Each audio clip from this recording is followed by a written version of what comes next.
In this tutorial, I'll show you how to watch ESPN Plus on your TV, so you can enjoy live sports and exclusive content on the big screen.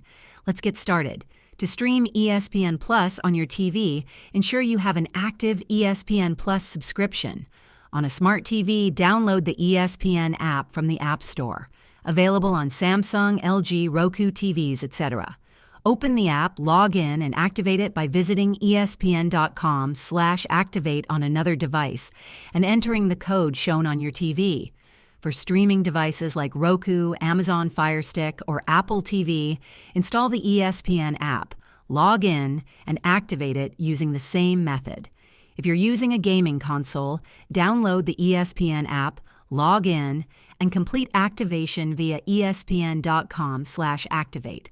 Alternatively, use a smartphone or tablet with the ESPN app and cast it to your TV via Chromecast or AirPlay. Once activated, stream live events, highlights, or exclusive ESPN Plus content directly on your TV. For offline viewing, download eligible content on your mobile device while connected to Wi-Fi. If this video helped you, please hit the like button and subscribe to this channel for more useful tutorials. Thanks for watching and enjoy ESPN Plus on your TV.